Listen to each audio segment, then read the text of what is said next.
পাঠিয়েছেন অল্প দিনের হায়াত দিয়ে, বেশি দিনের জন্য আল্লাহ আমাদেরকে পাঠাননি। অল্প দিন পর আমরা সকলে দুনিয়া ছেড়ে চলে যাব। আল্লাহ সুবহানাহু ওয়া তাআলা একটা নির্দিষ্ট কাজ দিয়ে পাঠিয়েছেন। কাজটা কি? দুনিয়াতে আসার পরে আল্লাহ পাককে চিনবো, আল্লাহকে জানবো, আর আল্লাহর হুকুমের সামনে মাথা নত করব। এই জন্য আল্লাহ দুনিয়াতে আমাদেরকে পাঠিয়েছেন। আমাদের আসার অনেক আগে আল্লাহ পাক দুনিয়াকে আসবাব দিয়ে সাজিয়ে দিয়েছেন। আসবাব মানে হলো দুনিয়ার জিনিসপত্র, বস্তু। কোনো মানুষ দুনিয়াতে আসার 50,000 বছর আগে আল্লাহ সুবহানাহু ওয়া তাআলা তার রিজিকের সমস্যার সমাধান করে পাঠিয়েছেন। তার রিজিক পৌঁছে দিয়েছেন আগেই। আল্লাহ পাক যুগে যুগে সমস্ত নবী আলাইহিসসালামদেরকে পাঠিয়েছিলেন একটাই উদ্দেশ্য নিয়ে, যাতে মানুষ তার খালিক, তার মালিককে চিনে নেয়। এই জন্য সমস্ত নবীদেরকে আল্লাহ দুনিয়াতে আগাম পাঠিয়েছেন। হয়তো আদম আলাইহিসসালাম থেকে শুরু করে হুজুরে পাক সাল্লাল্লাহু আলাইহি সাল্লাম পর্যন্ত যত নবী দুনিয়াতে এসেছেন, সমস্ত নবী দুনিয়াতে এসে মানুষের উপরে আল্লাহ পাকের পরিচয় দিয়েছেন। আল্লাহ পাক আমাদের সকলের সৃষ্টিকর্তা, তিনিই পালনকর্তা।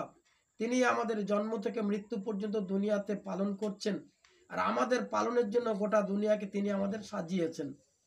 আমাদের জন্য আসমানকে সুন্দরভাবে বানিয়ে রেখেছেন, জমিনকে আমাদের জন্য বিছানা স্বরূপ সুন্দরভাবে সাজিয়েছেন। জমিনের উপরে যত গাছপালা আল্লাহ পাক নিজের নিজ কুদরতে সাজিয়েছেন। যত গাছ আল্লাহ পাক জানেন, গাছের কত পাতা আছে আল্লাহ পাকের ইলমের মধ্যে। আপনারা আপোষে কথা একটু বন্ধ করুন। গাছের কত পাতা আছে এখন আল্লাহ পাক জানেন। যত পাতা ঝরে গিয়েছে আল্লাহ তাও জানেন। এমনকি পাহাড়ের মধ্যে যে ছোট্ট একটা পোকা চলাফেরা করে, সেটাও আল্লাহ পাক তাকে বানিয়েছেন। তার চলার ব্যবস্থা আল্লাহই করেছেন। তার রিজিকের সমস্যা আল্লাহই দূর করেছেন। তার চলার ব্যবস্থা আল্লাহ পাক তাকে সমস্ত রকম সাহায্য করেন। এমনকি শুধু পোকা নয়, সমুদ্রের ভিতরে যত মাছ আছে আল্লাহ জানেন। সমস্ত মাছের চলাফেরার জন্য রিজিকের ব্যবস্থা আল্লাহই করেছেন। এমনকি মানুষকে আল্লাহ কত সুন্দর করে বানিয়েছেন। মাথার চুল থেকে পায়ের নখ পর্যন্ত প্রত্যেকটা অঙ্গ প্রত্যঙ্গকে আল্লাহ পাক নিখুঁতভাবে সাজিয়ে দিয়েছেন। আর এই সাজানোর পরে মানুষের কাছে আল্লাহ পাক একটা চাহিদা রেখেছেন, যে বান্দা দুনিয়াতে আসার পরে আল্লাহকে জানবে, আল্লাহর কুদরতকে জানবে, জানার পরে আল্লাহর হুকুমের সামনে মাথা নত করবে। এই জন্যই বান্দাকে এত সুন্দরভাবে, তার জন্য আসমানের তারকাসমূহ, আকাশের চাঁদ সূর্যগুলো, জমিনের ওপরে যত প্রাণী চলাফেরা করছে, এমনকি গাছপালাগুলো যে তাদের নিজেদের জায়গায় যেমনভাবে আল্লাহর হুকুম হয়েছে তেমনভাবে তারা মানুষের খেদমতে লেগে আছে। যত প্রাণী পশু পাখি যা আমরা ব্যবহার করি বা করি না, কোনো কোনো পাখির মাংস আমরা খাই, কোনো পাখির মাংস আমরা খাই না। অনেক মাছ আমরা খাই, অনেক মাছ খাই না। অনেক প্রাণীর গোস্ত আমরা খাই, অনেক প্রাণীর গোস্ত আমরা খাই না। এ সবগুলো আল্লাহ পাক মানুষের খেদমতের জন্য, মানুষের উপকারের জন্যই বানিয়েছেন। এমন কোনো প্রাণী আল্লাহ বানাননি যেটা মানুষের কোনো উপকারে লাগবে না। কেউ প্রত্যক্ষভাবে মানুষকে সাহায্য করছে, কেউ পরোক্ষভাবে মানুষকে সাহায্য করছে। এ সবাইকে আল্লাহ পাক মানুষের খেদমতের জন্য কাজে লাগিয়ে দিয়েছেন। আর মানুষকে আল্লাহ বানিয়েছেন তার ইবাদতের জন্য। আল্লাহ কোরআন শরীফের মধ্যে পরিষ্কার বলে দিয়েছেন, ওমা খালাকতুম জিন্না ওয়াল ইনসা ইল্লা লিয়াবুদুন। আমি জিন আর ইনসানকে শুধু আমার ইবাদতের জন্যই সৃষ্টি করেছি। ফের আল্লাহ পাক অন্য জায়গায় বলছেন, আল্লাযী খালাকাল মাউতা ওয়াল হায়াতা লিয়াবলুয়াকুম আইয়ুকুম আহসানু আমালা। আমি তোমাদের মউত আর হায়াত এই জন্য দিয়েছি, আর দুনিয়াতে পাঠিয়েছি এই জন্যই দিয়েছি, আমি দেখতে চাই তোমাদের মধ্যে কে ভালো আমল করে আসবে। আল্লাহ রসুল সাল্লাল্লাহু আলাইহি সাল্লাম পুরো জিন্দেগি ভর মানুষের কাছে এরই দাওয়াত দিয়েছেন, আর মানুষকে আল্লাহর সাথে জুড়েছেন। আল্লাহ পাক তার নবীকে সৃষ্টি না করলে দুনিয়ার কোনো কুল কায়নাতকে কিছুই বানাতেন না। যে নবীকে আল্লাহ সুবহানাহু ওয়া তাআলা সবচেয়ে বেশি মর্যাদা দিয়ে বানিয়েছেন, আদম আলাইহিস সালামকে আল্লাহ পাক পর্যন্ত শুনিয়ে দিয়েছেন যে আখিরি নবী যিনি আসবেন, যিনি তোমার আওলাদের মধ্য থেকেই আসবে। অথচ তাকে যদি না বানাতাম, তোমাকেও বানাতাম না। আল্লাহ সুবহানাহু ওয়া তাআলা হুজুর সাল্লাল্লাহু আলাইহি সাল্লামের সুপারিশ ছাড়া কিয়ামতের দিনে বিচার শুরু করবেন না। হুজুর সাল্লাল্লাহু আলাইহি সাল্লামের সুপারিশ ছাড়া কোনো মানুষ জান্নাতে পর্যন্ত যেতে পারবে না। কিয়ামতের দিন আমরা, অর্থাৎ হুজুর সাল্লাল্লাহু আলাইহি সাল্লামের এই উম্মতে মুহাম্মাদিয়া সর্বপ্রথম জান্নাতে যাবে, তারপর অন্য নবীর উম্মত জান্নাতে যাবে। হুজুরের উম্মত হওয়ার কারণে আমাদেরকে আল্লাহ এত মর্যাদা দিয়েছেন যে আমাদের সুপারিশের কারণে কোন কোন নবী তারাও নাজাতের রাস্তা খুঁজে পাবে। যেমন নূহ আলাইহিস সালাম সম্পর্কে বর্ণিত হয়েছে, তিনি প্রায় 950 বছর ধরে মেহনত করেছেন। 950 বছর মেহনতের পরে মাত্র ৮০-৮৫ জন মানুষ তার কথাকে মেনে নিয়েছে, তার কথা ইমান এনেছে, নেক আমাল করেছে। বাকি কোনো মানুষ আর ইমান কবুল করেনি। যদি বছরে একটা করে মানুষ ইমান আনতো তাও ৯৫০ বছর মেহনতে ৯৫০ মানুষ হতো। কিন্তু হুজুর সাল্লাল্লাহু আলাইহি সাল্লাম মাত্র ২৩ বছর মেহনত করেছেন, আর সারা দুনিয়াতে আল্লাহ পাক তার কলমার মেহনতকে পৌঁছে দিলেন। এ হুজুরের কেরামতি নয়, বরং আল্লাহ পাক নিজ কুদরতে পৌঁছে দিয়েছেন। ওলামা একরাম বলেন, নূহ আলাইহিস সালাম ঈমান আনার পরে, ঈমানের মেহনত শুরু করার পরে তার বিবি ঈমান আনেনি। আর তার বিবি ঈমান না আনার কারণে তার বাচ্চাও ঈমান থেকে দূরে, মেহনত থেকে দূরে। হুজুর সাল্লাল্লাহু আলাইহি সাল্লাম ঈমানের মেহনত শুরু করার পরে সর্বপ্রথম যিনি ঈমান কবুল করেছিলেন তিনি একজন মহিলা, আম্মাজান খাদিজা রাদিয়াল্লাহু আনহা। আল্লাহ পাক তার মাধ্যমে সমগ্র মানব জাতিকে, মানব জাতির সামনে মহিলাদেরকে সম্মানিত করেছেন। একজন মহিলার মাধ্যমে আল্লাহ ইসলামকে শুরু করেছেন। আম্মাজান খাদিজা রাদিয়াল্লাহু আনহা ঈমান কবুল করার পরে দিনের জন্য প্রচুর কোরবানি দিয়েছেন। কিরকম কোরবানি দিয়েছেন? আম্মাজানের সম্পর্কে এরকম খবর এসছে, প্রথমে তিনি এক তো ছিলেন অসাধারণ সুন্দরী, তার উপরে উঁচু বংশের মহিলা ছিলেন। তার বংশ বড় সুন্দর, বড় উঁচু, নামকরা বংশ ছিল। তার উপরে তার সম্পত্তি, অগাধ সম্পত্তির মালিকানা ছিলেন। তিনি তো বাপের একমাত্র সন্তান, তার বাপের আর কোনো সন্তান ছিল না। আর বাপের ফেলে যাওয়া সমস্ত সম্পত্তির উত্তরাধিকারিণী তিনিই হয়েছিলেন।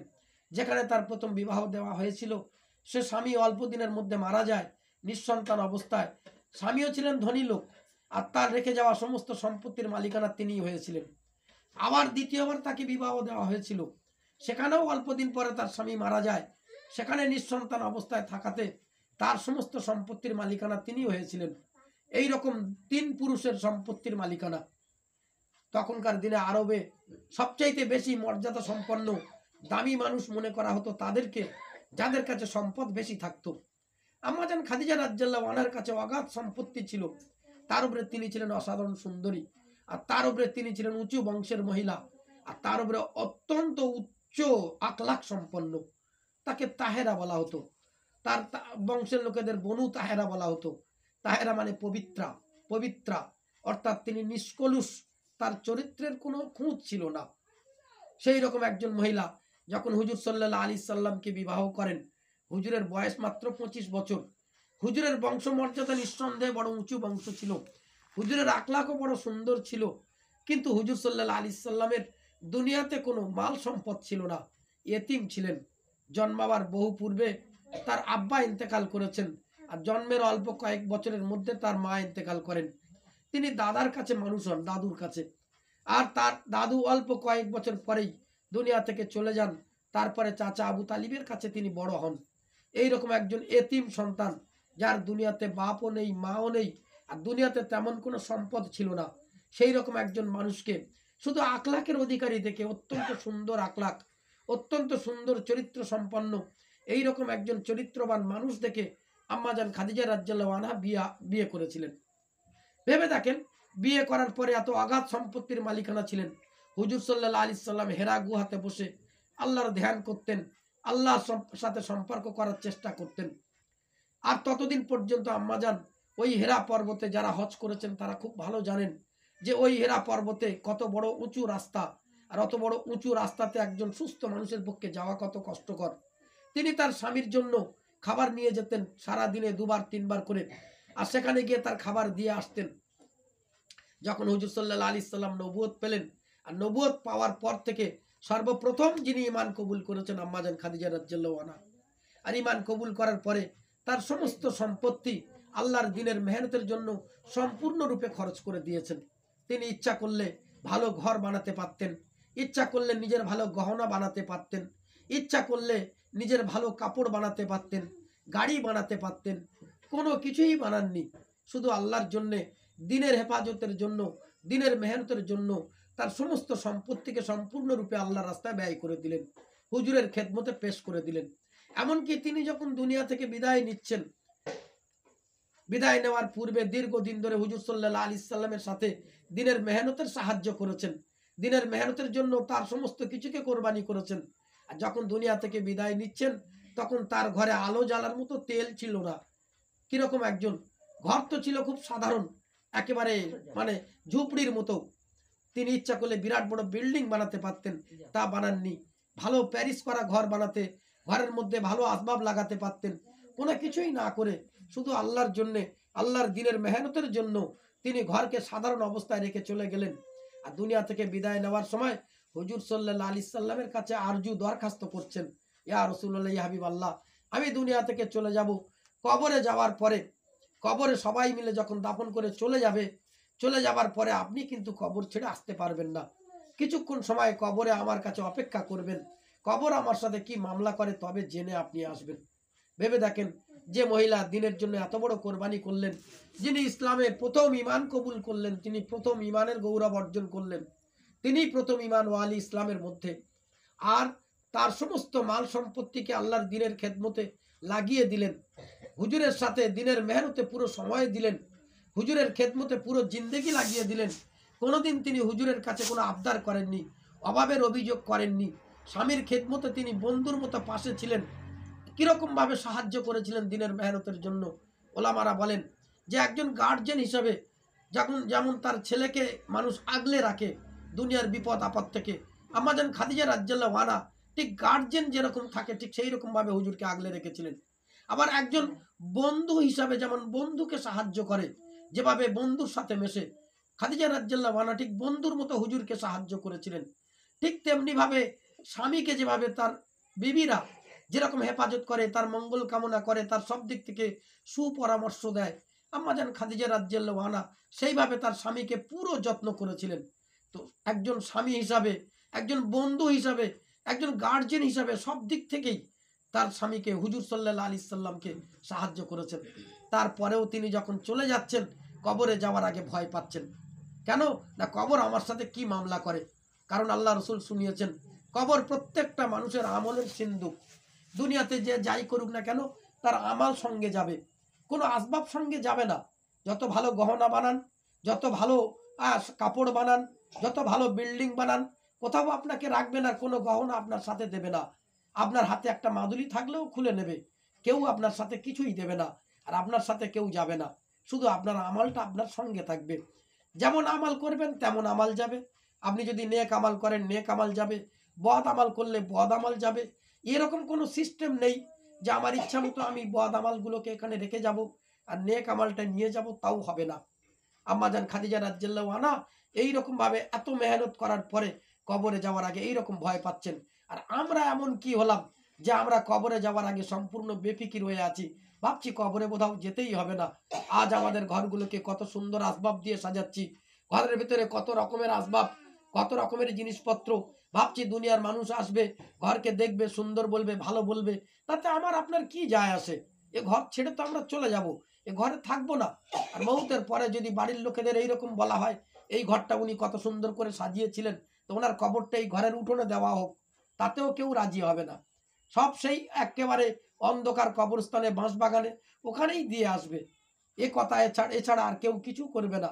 আর বাড়ির লোকেরা একদিন দুদিন কান্নাকাটি করবে, আর কান্নাকাটি যারা করছে তারা তো নিজের স্বার্থের জন্যই করবে। আমার আপনার জন্য কেউ কাঁদে না। বাপ চলে গেলে ছেলে কাঁদে কিসের জন্য? বাপ চলে গেলে ছেলে কাঁদবে তার নিজের স্বার্থের জন্য, বিবি কাঁদবে তারও নিজের স্বার্থের জন্য, যে আমার স্বামী চলে গেল, আমার কে দেখভাল করবে, আমার কি হবে? ছেলে কাঁদবে, আমার আব্বা চলে গেল, আমাকে কে হেফাজত করবে, আমার আর অবস্থাগুলো কে দেখবে? মেয়ে কাঁদবে, আমার বাড়ি আর কে যাবে, আমাকে কে আদর যত্ন করবে?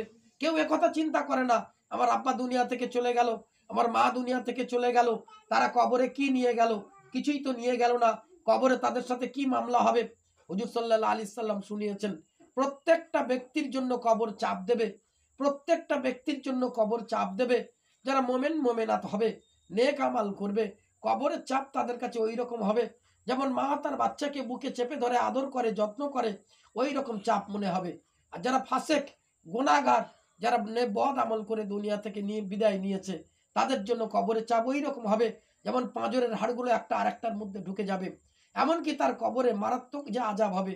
তো আম্মাজান খাদিজা রাদিয়াল্লাহু আনহা এই চাপের কথা শোনার পরে তিনি ভয় পেয়েছেন। আল্লাহ রাসূল সাল্লাল্লাহু আলাইহি ওয়াসাল্লামের কাছে আরজু জানিয়েছেন, দুটো আরজু করেছেন। একটা আরজু হলো এই যে কবরে যখন সবাই দাফন করে চলে আসবে, আপনি কবরের কাছে অপেক্ষা করবেন, কবর আমার সাথে কি মামলা করে জেনে আসবেন। আর দ্বিতীয় আরজু হলো আপনার পাগড়ি মোবারক দিয়ে আমার কাফন পরাবেন। আমার কাফনের কাপড়টা আপনার পাগড়ি মোবারক হবে, যাতে কবর আপনার পাগড়ির বরকতে আমার সাথে যেন ভালো ব্যবহার করে। হুজুর সাল্লাল্লাহু আলাইহি সাল্লাম তাই করলেন।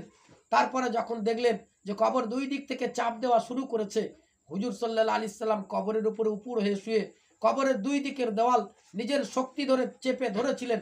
ঘর্মাক্ত হয়ে গিয়েছেন, দরদর করে ঘাম বেরোচ্ছে। আল্লাহ পাক আওয়াজ শুনিয়ে দিলেন, কবরকে হুকুম করলেন, হে কবর, আমার হাবিবের সম্মানের জন্য তুমি শান্ত হয়ে যাও। তখন কবর শান্ত হয়। আল্লাহ রসুল উঠে আসলেন, সাহাবীদের শুনিয়ে দিলেন, খাদিজা আমার কাছে আরজু করেছিল কবর যেন আমার উপরে কোনো আক্রমণ করতে না পারে, তাই আমি কবরের সাথে এইরকম ব্যবহার করি। আল্লাহর হুকুমে কবর আবার শান্ত হয়ে যায়। সব সাহাবীরা চিন্তায় পড়ে গিয়েছিলেন, তাহলে আমাদের কবরের কি অবস্থা হবে? তখন তো হুজুর থাকবে না, আমরা দুনিয়া থেকে চলে যাব, তাহলে আমাদের কবরকে কে হেফাজত করবে? হুজুর শুনিয়ে দিলেন ওই কথা, যে কবর মোমেনাতদের জন্য ওই রকম হয়ে যাবে যেমন বাচ্চার মা তার বাচ্চাকে বুকে আদর করে চেপে ধরে, কবর তাদের জন্য ওই রকম হবে। কিন্তু ওই রকম হবার আগে আমাদের নেক আমলের সাথে সম্পর্ক তো করতে হবে। আজ ভেবে দেখুন, নিজের বাচ্চাকে ডাক্তার বানাবার জন্য, ইঞ্জিনিয়ার বানাবার জন্য, ভালো উচ্চশিক্ষিত বানাবার জন্য কত রকমের চেষ্টা করে থাকি। নিজের ঘরকে সুন্দর বানাবার জন্য স্বামীর কাছে কত আবদার করে থাকি, কিন্তু কোনোদিন একথা চিন্তা করিনি ছেলে আল্লাহওয়ালা হবে, দিনদার হবে, নেক আমাল করবে। অথচ কেতাবের মধ্যে এসেছে যে হাফেজ হবে, হাফেজে কোরআন হবে, কিয়ামতের দিন তাকে পড়তে বলা হবে কোরআন শরীফ পড়ো, আর তার পিতা মাতাকে নূরের তাজ পরানো হবে, তাদের গায়ে সুন্দর পোশাক পরানো হবে, আর তাদেরকে বলা হবে তুমি পড়তে থাকো, আর পিতা মাতার একটা করে দরজা বুলন্দ হতে থাকবে, সম্মান বাড়ানো হবে। তারা জিজ্ঞাসা করবে আমাদের এই সম্মান কিসের জন্য? তারা তখন তখন তাদের শোনানো হবে যে তোমাদের ছেলে মেয়েদের কোরআন পড়ার কারণে। কোনোদিন কোথাও এ কথা বলা হয়নি ছেলে ইঞ্জিনিয়ার হলে পিতা মাতার দরজা বুলন্দ হবে, বা ছেলে ডাক্তার হলে অমুক হবে, এ কথা কোথাও বলা হয়নি। অথচ যেটা রেখে যাব, যেটা আমার কোনো কাজে আসবে না, তার পিছনে আমরা সময় দিচ্ছি, মেহনত করছি। আর যেটা আমার জিন্দেগি কাজে আসবে, আমার কবরে নাজাতের কারণ হবে, কিয়ামতের দিন আমার নাজাতের কারণ হবে, তার জন্য আমরা কেউ সময় দিই না। হর সাহাবা রাদিয়াল্লাহু আনহু তাদের বিবিরা দিনের মেহনত করেছিলেন। প্রত্যেক সাহাবী রাদিয়াল্লাহু আনহা আল্লাহ রাস্তায় গিয়ে মেহনত করেছেন। হুজুর সাল্লাল্লাহু আলাইহি সাল্লামের সমস্ত বিবিরা আল্লাহ রাস্তায় গিয়ে মেহনত করেছেন। এমনকি আম্মা জান আয়েশা রাদিয়াল্লাহু আনহা হাদিস বর্ণনা করছেন, যখন কোনো দিনের তাগাজা আসতো, আল্লাহ রাস্তায় যাবার কথা আসতো, তখন আমরা বিবিরা একে অপরের মধ্যে লটারি করতাম। আর লটারিতে যার নাম উঠতো তিনি হুজুরের সাথে থাকতেন। কোন কোন সফরে হুজুর সাল্লাল্লাহু আলাইহি সাল্লাম সমস্ত বিবিদের সঙ্গে রাখতেন। আম্মা জান আয়েশা রাদিয়াল্লাহু আনহা নিজে জিহাদের ময়দানে গিয়ে আহতদের পানি পান করিয়েছেন মশক ভরে। তার সাথে অন্য সাহাবিয়া রাদিয়াল্লাহু আনহারা ছিলেন, তারাও আহতদের পানি পান করিয়েছেন, তাদেরকে সেবা শুশ্রূষা করেছেন আল্লাহ রাস্তায় গিয়ে। আল্লাহ পাক আপনাদেরকে শুধু দুনিয়াতে এই বাচ্চার জন্য, বাচ্চার মা হবার জন্য, আর বাচ্চা লালন পালন করার জন্য, আর কাপড় কাচার জন্য, আর ঘরে এই জিনিসপত্র সাজাবার জন্য, রান্না বান্না শুধু এই জন্যই পাঠায়নি। এটা তো জরুরতের জিন্দেগি। আল্লাহ আপনাদেরকেও দিনের মেহনতের জন্যই পাঠিয়েছেন। আল্লাহ আপনাদেরকে নবীর উম্মত বানিয়েছেন। আল্লাহ পাক আপনাদেরকে বড় ভালোবেসে বানিয়েছেন। আল্লাহ আপনারা হলেন এই উম্মতের একটা বিরাট বড় অংশ। বিশেষ করে দিনের মেহনতের জন্য আল্লাহ আপনাদের জিম্মাদারি দিয়েছেন। যদি সেই জিম্মাদারি পুরো করেন, আল্লাহ পাক আপনাদেরকে ইজ্জতের সাথে দুনিয়া থেকে বিদায় নেওয়াবে, আর মৌতের সময় ফেরেশতারা আপনাদের সাহায্য করবে। জেনে রেখে দেন মায়েরা আমার, অল্প দিনের জিন্দেগি, আজ নয় কাল শেষ হয়ে যাব। আমি যত ধনী লোক হই আর গরিব লোক হই, দুনিয়ার জিন্দেগি শেষ হবে। আমি যত সুন্দরী হই আর যত কুৎসিত হই, দুনিয়ার জিন্দেগি আমার শেষ হয়ে যাবে। যত দামি কাপড় পরে থাকি না কেন, আর যত ময়লা কাপড় পরে থাকি না কেন, সমস্ত কাপড় আমার কাছে দেবে না। আমি যত দামি গহনা পরে থাকি, কোনো গহনা আমার কাজে আসবে না। আর হাতে কোনো গহনা না থাকলেও সেটাও আমার কোনো লাভ ক্ষতির কারণ হবে না। আমার লাভ ক্ষতির কারণ হবে আমার আমল। আমি যদি আল্লাহর সাথে সম্পর্ক করে যাই, বাড়ির লোকেদের আল্লাহর সাথে সম্পর্ক করিয়ে দিয়ে যাই, বাড়িতে যদি দিনের তালিম চিন্তা করি, বলা হচ্ছে যে ঘরে দিনের তালিম হয় সেই ঘরে রহমতের ফেরেশতারা অবতীর্ণ হয়, সেই ঘরে বাচ্চাদের মধ্যে বরকত দেখা দেয়, সেই বাড়ির বাচ্চাদের মধ্যে আল্লাহ পাকের সাহায্য আসে। বাড়িতে 5 আমলের সাথে যখন তালিম হবে, তখন আল্লাহ পাক ওই বাড়িটা ওই রকম দেখেন, যেমন আমরা জমিনে বসে রাতের অন্ধকারে আকাশের চাঁদ সূর্যকে দেখি। দিনের বেলায় সূর্যের একটা আলোতে সারা দুনিয়ার সমস্ত অন্ধকার চলে যায়, রাতের বেলা একটা চাঁদের আলোতে কত সুন্দর উজ্জ্বল ঝকমকে দেখায়। জমিনে আল্লাহ পাক ওই বাড়িগুলোকে ওই রকম দেখবেন আসমানে বসে। কোন বাড়ি? যে বাড়িতে দিনের মেহনত হবে, যে বাড়িতে দিনের তালিম হবে। ওই জন্য বলা হয়েছে বাড়িতে প্রতিদিন 5 আমলের সাথে দিনের তালিম। 5 আমল কি হবে না? প্রথমে কোরআনের মুজাকেরা হবে, তারপরে কেতাবি তালিম, মুনতাকাব হাদিসের ফাজাইল আমাল, একদিন মুনতাকাব একদিন ফাজাইল আমাল, তারপরে 6 সিফাতের মুজাকেরা হবে, তারপরে তশকিল হবে, একে অপরকে তশকিল করবেন। আপনি আপনার স্বামীকে তশকিল করেন, ছেলেকেও তশকিল করেন। সেই স্কুলে পড়াশোনা করুক, কলেজে পড়াশোনা করুক, কোনো ক্ষতি নেই, পড়াশোনা করাতে কোনো দোষ নেই। কিন্তু পড়াশোনার মাঝে যখন পরীক্ষা হয়ে যাবে কিংবা ছুটির মরশুম আসবে, তখন তাদেরকে আল্লাহর হুকুমে জিন্দা করার জন্য আল্লাহ রাস্তায় পাঠিয়ে দেন। তাই সেও আল্লাহর সাথে সম্পর্ক করুক, নবীর সুন্নতের উপরে চলা শিখুক। নবীর সুন্নতের মধ্যেই আল্লাহ হেফাজত রেখেছেন, সুন্নতের বাইরে কোনো কিছুর মধ্যে আল্লাহ হেফাজত রাখেননি। এই জন্য বাচ্চাকে সুন্নত শেখাতে হবে আপনাকে। আপনি যেটা শেখাবেন, বাচ্চা সারা জীবন ওটা নিয়ে চলবে। আপনি কবরে চলে যাবেন, বাচ্চা নেক আমল করতে থাকবে, কবরে আপনার নামে নেকি লেখা হতে থাকবে। ওই জন্য বাড়িতে 5 আমলের সাথে তালিম করুন, সবশেষে মাসওয়ারা করুন আগামীকাল কে তালিম করবে, কে সিফাতের কথা বলবে, কে কোরআনের মোজাকেরা করবে। এইভাবে এই 5 আমল যে বাড়িতে হবে, সেই বাড়িটা কাল কিয়ামতের দিনে জান্নাতের বাড়ি হিসাবে উঠবে। আর ওই বাড়িটা যখন জান্নাতে যাবে, বাড়িতে যারা আবাদ করেছিল তাদের আবাদ কর্নেওয়ালাদের সঙ্গে নিয়ে জান্নাতে যাবে। বলুন এই বাড়িটা আপনার কি কাজে আসবে? যে বাড়িতে দিনের কোনো মেহনত হয় না, যে বাড়িতে দিনের কোনো তালিম হয় না, যে বাড়ির বাচ্চারা আল্লাহর হুকুমের সাথে সম্পর্ক নেই, নবীর তরিকায় চলে না, সেই বাড়িটা আপনার কি কাজে আসবে? এতে এখানে পড়ে নষ্ট হবে। তারপরে দুনিয়া থেকে চলে যাব, একদিন দুনিয়াকে আল্লাহ ধ্বংস করে দেবেন, দুনিয়ার কোনো কিছু কোনো চিহ্ন থাকবে না। ওই বাড়িগুলো কাজে আসবে যে বাড়িতে দিনের মেহনত হয়। ওই জন্য আপনাদের কাছে অনুরোধ, আপনারাও দিনের মেহনতে অংশ নিন। আর আপনার বাচ্চাদের, আপনার স্বামীদের আল্লাহ রাস্তায় পাঠিয়ে তাদেরকেও দিনের মেহনতে পাঠিয়ে দেন। কোনো বাড়ির পুরুষ যখন আল্লাহ রাস্তায় বেরিয়ে যায়, আর বাড়ির মায়েরা যদি তার উপরে সবর করে, আর নিজের কষ্টের কথা কাউকে না জানায়, শুধু আল্লাহকে জানায়, আর নিজের অভাবের কথা কাউকে না জানিয়ে শুধু আল্লাহকে জানায়, তো আল্লাহ পাক তাকে 1 বছরের হালাল রুজির ব্যবস্থা করে দেন। আর তার কষ্টের বিনিময়ে আল্লাহ পাক এমন পুরস্কার রেখেছেন, যে পুরস্কার না দুনিয়ার কোনো চোখ দেখেছে, না দুনিয়ার কোনো কান শুনেছে, না আল্লাহর নিকটবর্তী কোনো ফেরেস্তাও জানে। আল্লাহ তার জন্য মনোমুগ্ধকর এমন সব জিনিসের ব্যবস্থা করে রেখেছেন, যা শুধু মৌতের পরে আল্লাহ পাক তার দেবার জন্য ওয়াদা করেছেন। ওই জন্য মায়েরা আমার, আপনার স্বামী, ছেলে, আব্বা যারাই ঘরে আছে, তাদেরকে আল্লাহর হুকুমের সাথে জোড়ার ফিকির করুন। মসজিদে আজান হওয়ার সাথে সাথে তাদেরকে মসজিদে পাঠিয়ে দেন জামাতের সাথে নামাজ পড়ার জন্য।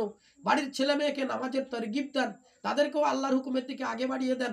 আর আপনি নিজেও নামাজের কাতারে দাঁড়িয়ে যান।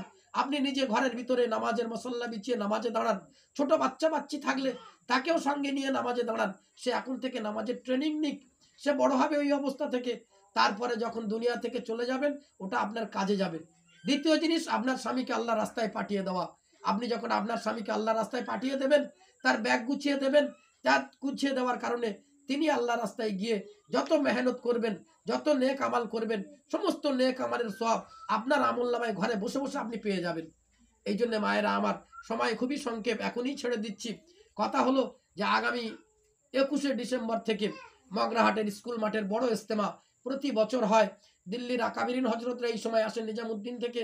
এবছর ওই রকম মুরব্বীরা আসবেন, হজরতজির খুব কাছের লোক, হজরতজি মাওলানা সাদ সাহেবের সবচেয়ে কাছের লোক মাওলানা জামশেদ সাহেব নিজে আসবেন। এছাড়া আরো অন্যান্য মুরব্বীরাও আসবেন। আপনার স্বামী, ছেলে যারা ঘরে আছে, তাদেরকে বুঝিয়ে আল্লাহ রাস্তায় পাঠাবার ফিকির করুন, তাদেরকে ইজতেমার ময়দানে পাঠিয়ে দেন। আর ওই ইজতেমা যাতে কামিয়াব হয়, তার জন্য আপনারাও দোয়া করুন। প্রয়োজনে রোজাও রাখুন, যে আল্লাহ যেন ইজতেমাকে কামিয়াব করে দেয়। ইজতেমার যাবতীয় প্রয়োজন গায়েবের খাজানার থেকে যেন আল্লাহ পুরো করে দেয়। তাহলে কি হবে না, আপনার এইটুকু দোয়ার কারণে, এইটুকু মেহনতের কারণে ইজতেমায় যা কিছু হবে তার পরিপূর্ণ সব আপনারও আমলনামায় লেখা হবে। আপনারাও বাড়িতে গিয়ে বলতে থাকবেন, অন্য বোনেদেরকে ডেকে তাদেরকে এই কথাই শুনিয়ে দেবেন যে বড় ইজতেমা, তোমার বাড়ির পুরুষকে আল্লাহ রাস্তায় পাঠিয়ে দাও, তোমার ছেলেকে পাঠিয়ে দাও। এইভাবে তাদেরকেও তশকিল করুন, তশকিল করে মসজিদের খাতায় নাম পাঠিয়ে দেন যে বড় ইজতেমা হবে, যাতে বাড়ির লোকেরা আল্লাহ রাস্তায় বেরিয়ে যায়। তার জন্য মেহনত, এ মেহনত আপনি ঘরের ভিতর থেকে করবেন। পুরুষরা বাইরে থেকে মসজিদে বসে যেমন করবে, আপনারা ঘরের ভিতর থেকে মেহনত করবেন। আপনারা ঘরের ভিতর থেকে যখন মেহনত করবেন, যা মেহনতের ফল হবে, আর মেহনতের দ্বারা যত মানুষ আল্লাহ রাস্তায় যাবে, এ সকলের সব আল্লাহ আপনাদের নামায় লিখে দেবে। ওই জন্য এ ফিকির আপনাদেরও জিম্মাদারি, আপনারাও দিনের দায়ী, আপনাদেরকেও দিনের মেহনতের জন্যই পয়দা করা হয়েছে। কাল কিয়ামতের দিনে আল্লাহর সামনে দাঁড়াতে হবে সকলকে, কেউ তার থেকে নাজাত পাবো না। যে যত বড় উচ্চ শিক্ষিতা হই আর যত অশিক্ষিত হই, যত ধনী লোকের মেয়ে হই আর যত গরিব হই, যেই হই আর যাই হই না কেন, আল্লাহর সামনে সকলকে দাঁড়াতে হবে। তাই বোনেরা আমার, অল্প দিন হায়াত, কার কতদিন জীবনে বাকি আছে আমরা কেউ জানি না। অল্প দিন পরে সবাই চলে যাব, তাই চলে যাবার আগে নিজেদেরকে তৈরি করে নিই। এইভাবে আমরা মেহনত করব। আর আপনারা যারা এখানে কোরবানি দেনেওয়ালি বোন আছেন, যদি সেই রকম কেউ থাকেন, তো আল্লাহ রাস্তায় যাওয়ার জন্য যারা নিজেদের নাম লেখাবে, নামটা লিখে পরে পর্চা পাঠিয়ে দেবেন, কারণ আল্লাহ রাস্তায় আপনাদেরও যাওয়ার অনুমতি আছে। আপনারা স্বামীর সাথে, ছেলের সাথে তৃতীয় মাসে 3 দিন, অর্থাৎ একবার 3 দিন দেওয়ার পরে 2 মাস অপেক্ষা করে তৃতীয় মাসে আবার 3 দিন, এইভাবে আপনাদের 3 দিন করে চলবে। 3 বার 3 দিন হয়ে গেলে আপনারা 10 দিন যেতে পারবেন বছরে। 10 দিন হয়ে গেলে 40 দিনের জন্য আপনারা যেতে পারবেন। 40 দিন দুবার দেওয়া হয়ে গেলে বিদেশে যাওয়ার জন্য আপনাদের অনুমতি আছে। সারা দুনিয়াতে গিয়ে মেহনত করতে পারবেন। এইভাবে আজকের এই গ্রাম থেকে গ্রাম, সাহারা, একেবারে সাধারণ অজ পাড়া গায়ের মেয়েরা, মায়েরা, তারাও সারা দুনিয়াতে গিয়ে মেহনত করে আসছে। প্লেন চড়ে সারা দুনিয়াতে গিয়ে মেহনত করে আসছে। আপনারাও যেতে পারবেন, এ তাগাজা আমাদের সামনে আছে। ওই জন্য আপনারা মেহনত করবেন, নিয়ত করে নেন। আর যত বোন আজকের এখানে জমা হয়েছেন, বাড়িতে ফিরে গিয়ে যাতে দিনের তালিম হয় প্রতিটা বাড়িতে, সে ফিকির আপনারা নিজেরা করবেন। আর এই পাশের বাড়িতে যে সপ্তাহে তালিম হয়, এখানে সাপ্তাহিক তালিমে সকলে জমা হব। আর প্রতি সপ্তাহে তালিমের সময় এই তাগাজাগুলো পূরণ করার জন্য সকলকে তাগাজা করব। মসজিদে গাস্তের দিনে যাতে বাড়ির পুরুষরা হাজির থাকে,